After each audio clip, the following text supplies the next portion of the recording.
कुठलाही professional CA असतील, CS असतील, कॉस्ट अकाउंटंट असतील, हे सुरुवातीला कंप्लायन्स प्रोफेशनल असतात. अच्छा. प्रत्येकाला आयुष्यामध्ये कधी ना कधी वाटतं की आपण जॉब न करता एकदा तरी बिझनेस करावा आणि हल्ली बऱ्याच स्टुडंटला कॉलेजमध्ये असल्यापासून असं असतं की आपण बिझनेसमॅन व्हावं, एंटरप्रेन्युअरशिप करावी. पण हे इतकं इझी आहे का? आणि हे करताना किती स्ट्रगल करावं लागतं किंवा तसा माइंडसेट पण हवाय. तर अशा बऱ्याच काही आपण आज क्वेश्चन्स किंवा याविषयी बोलणार आहोत आणि आज आपल्या चॅनेलवर आले आहेत रोहित कुलकर्णी. नमस्कार. वेलकम रोहित. मेधावी नमस्कार. चॅनेलवर सगळ्यांचं स्वागत आहे. मी सुमेधा हसबनीस. तर आज आपण या वेगळ्या एका सब्जेक्टला सुरू करणार आहोत की बिझनेस माइंड किंवा एंटरप्रेन्युअरशिप, CS आणि लीगल रिलेटेड काही टर्म्स, तर या गोष्टींवर आपण बोलणार आहोत. तर मी सुरुवात अशी करते रोहित, की तुमची पर्सनल जर्नी आणि तुमचं थोडंसं इंट्रोडक्शन हे आम्हाला कळू शकेल का, की तुम्हाला हे कधी वाटलं की आपण या फील्डमध्ये जावं किंवा CS व्हावं हा विचार मनात कधी आला? Actually he is qualified company secretary. So मुद्दा म्हणजे पहिलं तुम्हाला हे कधी करावं वाटलं? माझा जन्म एका मध्यमवर्गीय कुटुंबात झालेला आहे. आई पब्लिक सेक्टर अंडरटेकिंगमध्ये जॉब करत होती. वडिलांचा व्यवसाय होता, येस. पण व्यवसाय हा स्मॉल स्केल इंडस्ट्रीच्या स्वरूपात होता. खूप लहान असल्यापासून अशी मनामध्ये प्रेरणा होती की व्यवसाय करायचा आहे. लहानपणी वडिलांचा सेटअप असल्यामुळे असं वाटायचं की मॅन्युफॅक्चरिंग फॅसिलिटी असावी आणि आपला व्यवसाय असावा, अनेक लोक तिथे असोसिएटेड असावी. तर प्रेरणा लहानपणापासून होती. कंपनी सेक्रेटरीला कसं आलो तर 10वीचे मार्क मला कमी होते ओके. आणि घरच्यांनी हे ठरवलं होतं की सायन्स तर काही तुला जमेल असं वाटत नाही आणि त्यांनी कॉमर्सला ऍडमिशन घेतली. त्याच्यानंतरही मॅथ्स काही एवढं बरं नव्हतं. मग घरच्यांनी असं सुचवलं की चार्टर्ड अकाउंटन्सीच्या ऐवजी कंपनी सेक्रेटरी प्रोफेशन अशी ओळख या प्रोफेशन बरोबर झाली. पण जसं जसं शिकत गेलो तसं तसं मला हे खूप आवडायला लागलं. कारण लॉ, लीगल टर्मिनॉलॉजी, कायदा कसा काम करतो, इन्व्हेस्टिगेशनची एजन्सी वेगळी, ज्युडिशियरी वेगळी, ट्रायल कसं चालतं, त्याच्यावरती जजमेंट कसे दिले जातात, जुने जजमेंट्स कसे रेफर केले जातात, हे खूप इंटरेस्टिंग वाटायला लागलं. आणि सुरुवात जी जर्नीची झाली, कुठलाही प्रोफेशनल CA असतील, CS असतील, कॉस्ट अकाउंटंट असतील, हे सुरुवातीला कंप्लायन्स प्रोफेशनल असतात. अच्छा. इतरांकरता जे काही सरकारनी बंधन घातलेले कंप्लायन्सेस आहेत, तर ते कंप्लायन्स करणारे प्रोफेशनल असतात. पण जसं जसं तुमचा एक्सपिरियन्स वाढत जातो तसं तसं लोक तुमच्याकडे एक सल्लागार म्हणून बघायला, कारण तुम्हाला तेवढं एक्सपोजर मिळालेलं असतं. नंबर ऑफ केसेस तुम्ही जास्त हँडल केलेले असतात. कधी काय होऊ शकेल याचं स्पेक्युलेशन आणि प्रोजेक्शन तुम्ही जास्त ज्युडिशियल पद्धतीने करू शकता. तर सल्लागार ही जर्नी साधारण 2016-17 नंतर झाली. ओके. आणि प्रोफेशनल म्हणून मी प्रोफेशनशी 2007 सालापासून असोसिएट. आणि हे अकॅडमिकली CS म्हणजे तुम्ही कॉलेजमध्ये असतानाच हे ठरवलं होतं? सुरुवात कॉलेजमध्ये असलं 12वी पासून केलेली होती आणि माझं क्लिअर झालं त्यावेळेला मी ग्रॅज्युएट झालेलो होतो. एखाद वर्षभराचा गॅप असेल. पहिल्यांदा बीकॉम झालो आणि मग नंतर CS झालो. ओके. आणि बऱ्याच लोकांचं हे खूप कन्फ्युजन असतं की CS आणि CA यामध्ये खूप काय म्हणतात टफ कॉम्पिटिशन आपण म्हणू शकतो, की बरेच लोक असतात की नाही CA जास्त स्ट्रगल करावं लागतं CS ला. मग यामध्ये नक्की काय डिफरन्स आहे? किंवा काही काही लोक म्हणतात की CS is assistant of CA. म्हणजे यामध्ये असं मी ऐकलंय किंवा या टर्म्स जनरली स्टुडंट फेज मध्ये यूज करतात, कारण तेव्हा आपलं माइंडसेट तेवढं तयार नसतं. तर त्याच्यात काय आहे किंवा हे मिथ आहे का की म्हणजे पूर्वी एक गोष्ट मी सांगू इच्छितो की आमच्या ऑफिसमध्ये कधी हा माझा ज्युनियर आहे किंवा हा माझा सिनियर आहे असं म्हणलं जात नाही. आम्ही कलिग्स आहोत असं म्हणलं जातं. तर सुपिरियरिटी किंवा इन्फिरियरिटी ही ऑर्गनायझेशनच्या ग्रोथमध्ये एक हिंड्रन्स ठरते. कारण प्रत्येकाला त्याचा एक रिस्पेक्टही असतो. त्या रिस्पेक्ट पोटी आलेला एक सेल्फ एस्टीम म्हणूया आपण, इगो जरी नाही म्हणालो तरी. त्याच्यामुळे CS ला इन्फिरियर आहे का किंवा ज्युनियर आहे का हा प्रश्न जर फायनान्शियल किंवा टॅक्सेशनचा अँगल असेल तर नक्कीच हो. पण जर लीगल किंवा सेक्रेटरियल अँगल असेल तर हे उलट देखील आहे. हे सगळ्यांनी लक्षात ठेवा. पण आम्ही हे असं करत नाही. तर चार्टर्ड अकाउंटंट जे असतात तर ते फायनान्शियल एक्सपर्ट्स असतात, ते टॅक्सेशनचे एक्सपर्ट्स असतात. त्यांचा इन्कम टॅक्स, GST आणि फायनान्शियल लॉज, बँकिंग याच्यावरती खूप अभ्यास असतो. तसंच कंपनी सेक्रेटरी जे असतात तर ते secretarial compliances, companies act, foreign exchange laws, foreign remittances असे लिगल एक्सपर्ट्स असतात आणि कंपनीला दोघांचीही गरज पडते. ओके. तर हे कॉम्प्लिमेंटिंग प्रोफेशन्स आहेत. याच्यात इन्फिरियरिटी किंवा सुपिरियरिटी ही कन्सिडर होऊ नाही अशी इच्छा आहे. आता तुम्ही जे म्हणालात तर ते मिथ आहे का, याच्यात मला असं वाटतं की ते तसं समाजामध्ये का भिनलं गेलं.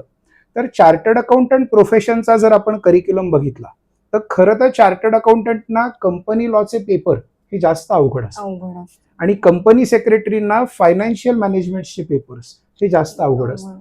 त्यांची अपेक्षा अशी असते की करिक्युलम मध्येच आपण उत्तम त्यांना ब्रशअप करावं, कारण नंतर त्याच्यात काम केलं नाही तरी नॉलेज असणं अपेक्षित आहे. हे मिथ का आहे, चार्टर्ड अकाउंटन्सीला वेळ जास्त लागतो. कारण जरी तुम्ही अटेम्प्ट लवकर क्लिअर केले तरी पहिल्यापासून त्यांची जी ट्रेनिंग, इंटर्नशिप ज्याला आपण म्हणतो, अप्रेंटाइशिप ट्रेनिंग, ती 3.5 वर्ष होती. ओके. आणि कंपनी सेक्रेटरी प्रोफेशन करता फक्त 1.5 वर्ष. तर लॉन्जिटिव्हिटी कन्सिडर करता तो कोर्स जास्त अवघड आहे असं वाटतं. हाऊएव्हर तो कोर्स पण तितकाच टफ आहे जितका कंपनी सेक्रेटरीचा आहे, तितकाच टफ कॉस्ट अकाउंटन्सीचा पण कोर्स आहे. तर याच्यामध्ये ह्याच्यातलं कॉन्फ्लिक्ट असं काही नाहीये. They are complementing professions. पण हे जर करिअर म्हणून आजकाल स्टुडंट्सनी जर चूज केलं तर ते किती वर्थ, म्हणजे किती त्यांना तो वेळ स्वतःला त्याकडे द्यावा लागेल. कारण आता हे जग असं आहे की म्हणजे तुम्हाला हे करू ते करू हे चांगलं वाटतंय असं होतं, पण डेडिकेशन म्हणजे याच्यामध्ये खूप जास्त हवं जर तुम्ही या फील्डमध्ये जाताय तर. आपण जेव्हा जन्मलो ना त्यावेळेला आपल्याला कोणी शिकवून पाठवलं नाही की रडलो तर आपल्याला आई लक्ष देणार आहे, आपल्याला रडलो तर आईचं दूध मिळेल, रडलो तर आपली भूक भागली जाईल, रडलो तर मला काही त्रास होतोय. तर त्यामुळे आयुष्यामध्ये व्यवहार हे जन्मापासून आलेले आहेत. बरोबर. व्यवहार म्हणजे कॉमर्स.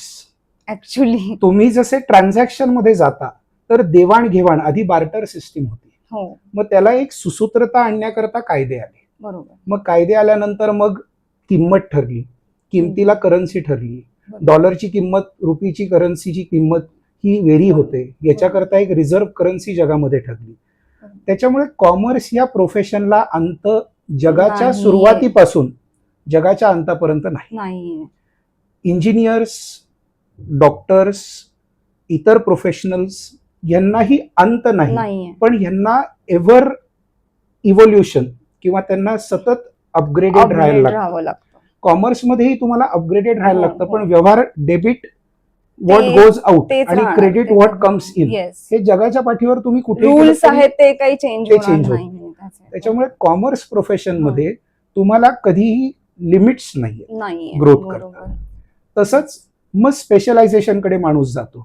व्यवहार तर सगळ्यांना कळतात. लहानपणी आईनी 5 रुपये दिले की त्यावेळेला आपल्याला डेअरी मिल्क मिळायची, हे आपल्याला लहानपणी माहिती होतं. आज त्या 5 रुपयाची डेअरी मिल्क 30 रुपये झालेली आहे, त्याला इन्फ्लेशन म्हणतात. मग हे जे टर्मिनॉलॉजीज आहेत हे तुम्ही जसं जसं स्पेशलायझेशन निवडता त्यानुसार तुम्हाला समजतं, त्यावर तुमचा इंटरेस्टही कळतो की मग काय आवडतंय मला या फील्ड मधलं. मग तुम्ही हे करिअर म्हणून आरामात चूज करू शकता आणि ते सक्सेसफुल पण बनवू शकता. याच्याकरता प्रत्येक पालकांनी, मला असं वाटतं की योग्य वयामध्ये मुलात, एकतर लहानपणापासून ते म्हणतात की बालकाचं जे आहे ते पाळण्यात पाय दिसतात असं म्हणतात. त्यांच्या आवडीनिवडी ह्या पेरेंट्सना समजत असतात. प्रोफेशन वाईज एक सायकोमेट्रिक टेस्ट करून बघावी, ती त्या मुलांनी अत्यंत सिन्सिअरली द्यावी आणि त्यातनं आवडी, जर एखादा रिसर्च ओरिएंटेडच असेल, सायंटिस्टच असेल तर त्याला कॉमर्स, आर्ट्स किंवा सायन्स पण.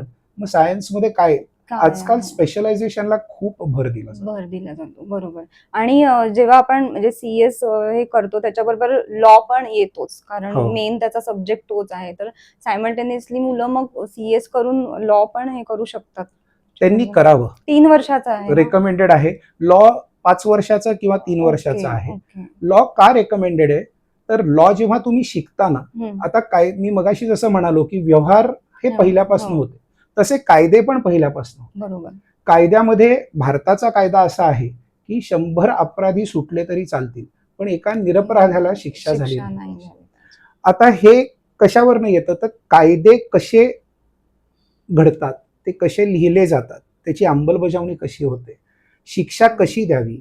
एखाद्याने जर तोच गुन्हा 3 वेळा केला असेल तर त्याची शिक्षेची क्वांटम किती असावी, आणि पहिल्यांदा केला असेल तर भारताच्या संविधानामध्ये कायदा जो आहे त्या कायद्यामध्ये शिक्षा हा सूड म्हणून नाही, शिक्षा ही सुधारण्याची संधी म्हणून आहे आणि पश्चात्तापाची संधी म्हणून आहे.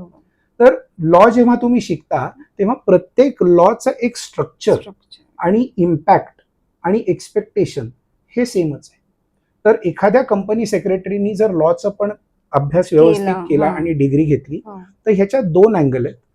तुम्ही जेव्हा प्रॅक्टिसमध्ये येता त्यावेळेला तुम्ही अजून जास्त उत्तम सल्लागार होऊ शकता. बरोबर. आणि जेव्हा तुम्ही नोकरी करता त्यावेळेला लॉ आणि CS ही जोडगोळी असेल तर तुम्हाला बेटर पॅकेज, बेटरमेंटच्या दृष्टीने, आणि तुम्ही मॅनेजमेंटला बेटर कॉन्ट्रीब्युट करू आणि एक्सप्लोजर पण चांगलं मिळू शकतं त्याने. म्हणजे हा सगळा पार्ट अकॅडमिकली आपण ऐकला आता स्टुडंटसाठी. आणि याच्या पुढे मी विचारणार होते की तुमची स्टार्टअप कधीपासून सुरू झाली किंवा तुमच्या स्वतःच्या फर्म विषयी काही माहिती सांगू शकाल? मी 2010 सालापासून प्रॅक्टिसमध्ये आहे. अच्छा. आता ही जी फर्म आहे 2019 साली मी ज्यांच्याकडे इंटर्नशिप केली, RV पोरे सर, तर पोरे सर आणि आम्ही असं ठरवलं की आम्ही मर्ज करू. त्याच्यामुळे कुलकर्णी पोरे अँड असोसिएट्स LLP अशी एक प्रॅक्टिसिंग कंपनी सेक्रेटरी फर्म अस्तित्वात आली. त्याला CSKPA असं म्हणलं जातं. पोरे सरांची प्रॅक्टिस 1985 पासून आहे आणि मी प्रॅक्टिसमध्ये 2010 पासून, मी प्रोफेशन मध्ये 2010 पासून आहे. तर त्याच्यामुळे फर्मला लिगसी खूप आहे. 2013 कायदा जेव्हा आला कंपनीचा, 2013 कायदा, तेव्हा जुने प्रोफेशनल्स आणि नवीन प्रोफेशनल सगळे एकाच प्लॅट्यूवरती आले. तर अशी आमच्या फर्मची माहिती आहे. सो माझं स्टार्टअप कधीपासून होतं तर मला असं सांगता नाही येणार, पण 2010 पासून प्रोफेशनला सुरुवात केली. 2007 पासून इंटर्नशिप, एज्युकेशन आणि हे सगळं चालू. म्हणजे तुम्ही पुण्यातल्या बऱ्याच लहान मोठ्या असोसिएटशी तुम्ही कनेक्टेड आहात. माझे क्लायंट्स जगभर आहेत. पुण्यात आमचा बेस आहे, मुंबईला आहे, नागपूरला आहे, सांगलीला आहे, पण मी मेनली पुण्यातच असतो. पण म्हणजे आता स्टार्टिंगला बिझनेस म्हणून याकडे बघतायत किंवा ज्यांना स्वतःची फर्म सुरू करायची, तेव्हा तुम्हाला काय काय स्ट्रगल करावं लागलं किंवा काय एक्सपिरियन्स आले फंडिंग रिलेटेड म्हणून, किंवा तुम्ही आता म्हणताय की लीगल ऍडवायझिंग पण तुम्ही करता, मग त्या रिलेटेड पण जर पुढे जायचं असेल तर काय तुम्हाला तेव्हा काय विचार? तुम्ही एक खूप छान मुद्दा उपस्थित केला की व्यवसाय म्हणून जेव्हा मी बघतो, अनेक कंपनी सेक्रेटरी आणि चार्टर्ड अकाउंटंटची अशी गफलत होते की ते फक्त कंप्लायन्स आणि एक्झिक्युशन पुरतं मर्यादित राहतात. तर एखाद्या प्रोफेशनलनी त्याचं जे प्रोफेशन आहे, जे तो प्रॅक्टिस करतोय, हे त्यांनी व्यवसाय म्हणून जर करायला घेतलं तर त्याच्यामध्ये जास्त यश येतं. काय यश येतं? कारण प्रोफेशनमध्ये मी फक्त कंप्लायन्स पुरता नाही तर मर्यादित राहून जातो, पण मी व्यवसाय म्हणून जर बघायला लागलो तर मला ग्रोथ ॲस्पिरेशन्स आले, मला रिस्क आले. आणि माझं असं वैयक्तिक मत आहे की आधी केले मग सांगितले, असं समर्थांनी म्हणलंय. तर माझा व्यवसाय कितीही छोटा असेल तरी मोठा व्यावसायिक जे रिस्क घेतो किंवा जे काही आयुष्यात बिझनेस डिसिजन्स घेतो ते छोट्या व्यावसायिक पण प्रत्येक घेत असतो. आपण व्यवसाय म्हणून जेव्हा प्रोफेशन चालवतो त्यावेळेला मोठ्या व्यावसायिकाला पण काय वाटत असेल, त्याला काय भीती वाटत असेल, त्याच्या इन्सेक्युरिटीज, त्याच्या ऑपॉर्च्युनिटी इव्हॅल्युएशन करण्याची पद्धत, त्याचं रिस्क मॅनेजमेंट, ह्या गोष्टींचा आपल्याला घरी तरी आपण ते म्हणतात ना की टेस्ट द वॉटर्स. तर म्हणून एखाद्या प्रोफेशनली व्यवसाय म्हणून या प्रोफेशनकडे बघावं. आता एक चांगली गोष्ट अशी होती की ह्या व्यवसायामध्ये भांडवल लागत नाही. या व्यवसायामध्ये तुमची बुद्धी तुमचं भांडवल आहे, त्याच्यामुळे भांडवलाची काही गरज नव्हती. स्वाभाविक माझ्याकडे तो फ्रीडम आला, कारण पेरेंट्स वेल सेटल्ड होते. आपली जी जनरेशन आहे, आपली आणि त्यांच्या पुढची, आपले आई वडील जर आपण बघितले तर त्यांच्या आई वडिलांची रेस्पॉन्सिबिलिटी फायनान्शियली पण त्यांच्यावर होती. आपली जनरेशन ही ब्लेस्ड आहे की ज्यांना रेस्पॉन्सिबिलिटी फायनान्शियली नाहीये. नाही, त्याच्यामुळे एक्सपेरिमेंटेशन आपली जनरेशन खूप छान करू आणि शकते. यासाठी पॅरेंट्सचा सपोर्ट खूप लागतो. हो. म्हणजे तुम्ही कुठलंही फील्ड करा, हो. हे करा किंवा अदरवाईज कुठल्याही फील्डमध्ये जर घरचा सपोर्ट असेल तर तुम्ही नक्कीच पुढे जाऊ शकता. बरोबर. तर त्याच्यामुळे मला घरनं सपोर्ट होता आणि बाकी परमेश्वराची कृपा आहे. अनेक क्लायंट्स, मित्र, घरच्यांनी विश्वास टाकला, संधी येत गेल्या आणि बाकी जे आहे ते आणि त्या ओघाने घडत संधीचं गेलं. तुम्ही सोनं केलं असं मी म्हणू शकते. असं दुसरे म्हणू शकतात. मला वाटत नाही वैयक्तिक अजून, कारण अजून खूप काम करण्यासारखं आहे. पण आज जेवढं आहे तेवढ्यात मी समाधानी नक्की आहे. आणि मी ऐकलं होतं की तुम्ही या प्रोफेशन मध्ये वेगवेगळ्या पॉलिटिशियन्सची व्हिजिट केली, की आपले ऑनरेबल निर्मला सीतारामन यांसारख्या व्यक्तींशी तुम्ही संपर्कात आलात आणि रतन टाटा यांच्याशी पण तुमचा कॉन्टॅक्ट होता. तर त्या रिलेटेड तुमचं म्हणजे काय, म्हणजे आम्हाला छान वाटलं ही नावं ऐकून की यासारख्या व्यक्तींशी तुम्ही आहात. मी सर रतन टाटांचं नाव घेतलं, मी थोडासा भावुक झालो हो, त्याच्यामुळे. कारण हे मी खरं दैव म्हणतो. म्हणजे संधी येत गेल्या जे म्हणतो ना, की प्रोफेशनल्स खूप असतात, बरोबर, खूप बुद्धिमान प्रोफेशनल असतात, पण संधी ही तुमच्या आयुष्यात दैवामुळेच येते. सर रतन टाटांकरता एक ॲग्रीमेंट करण्याची संधी मला मिळाली. त्यांची वैयक्तिक पर्सनल त्यांचा एक ॲग्रीमेंट मी करू शकलो. पॉलिटिशियन्सशी कसा संबंध आला, तर एक तर प्रोफेशनल्सचे क्लायंट्स म्हणून पॉलिटिशियन्स असतात, पॉलिटिशियन्स किंवा त्यांच्या रिलेटिव्सचे व्यवसाय असतात. माझा संबंध खूप वेगळ्या गोष्टींनी आला. आर्बिट्रेशनचं बिल 2020 का 21 मध्ये 2019 का 20 मध्ये पास होत होतं आणि आर्बिट्रेशनचं बिल पास होत असताना त्याच्यामध्ये काही changes as a company secretary म्हणून आमच्या इन्स्टिट्यूटला किंवा आमच्या काही प्रोफेशनल्सना वाटली. आम्ही जेव्हा मिनिस्ट्रीकडे गेलो आणि तेव्हाचे जे प्रिन्सिपल सेक्रेटरी होते ते म्हणाले की आता तर काही शक्य नाही आहे, कारण लोकसभेत ड्राफ्ट सबमिट झालेला आहे, सगळ्या मेंबर ऑफ पार्लमेंट्सकडे ड्राफ्ट सर्क्युलेट झालाय. तर त्यावेळेला पवार साहेबांचे माझे संबंध जुने असल्यामुळे ते संबंध का आले, तर ते लीडर ऑफ ऑपोजिशन होते. आणि कंपनीज ऍक्ट 2013 जेव्हा होत होता तेव्हा लीडर ऑफ ऑपोजिशन म्हणून राज्यसभेमध्ये त्यांनी बऱ्यापैकी सूचना दिल्या होत्या. त्याच्यामुळे तसे ते संबंध आले. तर आम्ही परत त्यांच्याकडे गेलो आणि ऑपोजिशन म्हणून तुम्ही आम्हाला जे वाटतायत त्या गोष्टी तुम्ही तिथं हाऊसमध्ये मांडाव्यात, अशी आमची एक प्रार्थना त्यांना होती. त्यांनी ते मांडल्या आणि जे सरकार आता प्रचलित आहे किंवा तेव्हा होतं त्यांनी त्या कन्सिडर केल्या आणि तसे बिलमध्ये अमेंडमेंट्स करून ते बिल पास झालं. अरे वा. तर ह्याच्यामध्ये पार्लमेंट कसं काम करतं, आपली डेमोक्रॅटिक सिस्टीम कशी आहे, कुठल्याही नागरिकाला जर तो 18 वर्षाचा वर असेल तर त्याला कुठल्याही कायद्यातल्या बदलांमध्ये सरकारला सूचना किंवा निवेदन देण्याची संधी आहे.